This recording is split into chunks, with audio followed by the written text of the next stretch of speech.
Does the term God-fearing really mean what you might think it means? So I think sometimes people get turned off from God-fearing because they think, okay, well, I'm not going to live my whole life in fear all the time. And God-fearing, there is a fear element to it, but it's not a fear of being unjustly punished. What it is, it's a reverent awe for who God is. And if you're an unbeliever, that is scary because God's wrath that we hear about in the Bible. We hear about the wrath of God and we think, okay, this is just uncontrolled anger. God's just going nuts. But it is controlled, just anger. It's a punishment that is in proportion to whatever sin is being committed.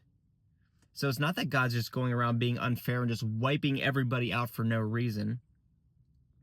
It's an anger and a wrath that is about punishing sin. God hates sin. And why does he hate sin?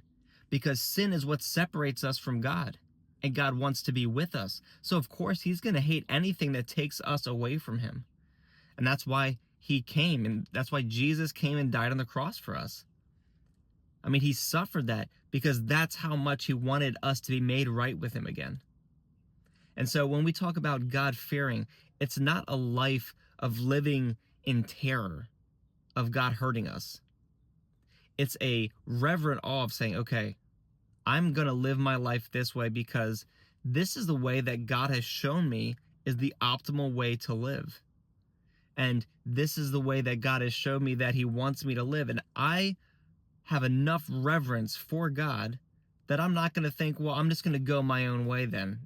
I know better than he does. It's about having a healthy respect for who God is and having a reverent awe for who he is. And if you are a non-believer, yeah, that might be scary because when God punishes sin, if you want to live a life in sin, you're going to have consequences.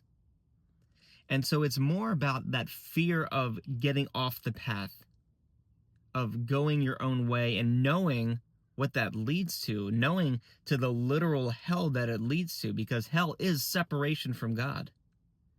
It's having a fear of that more than having a fear that God, who is a good, loving God, is just going to smite you for no reason. So keep that in mind. If you hear God fearing, it's not about being in terror. It's not about living a life trembling all the time and worried about getting hurt. It's about living a life that respects who God is and has a healthy reverence for who he is.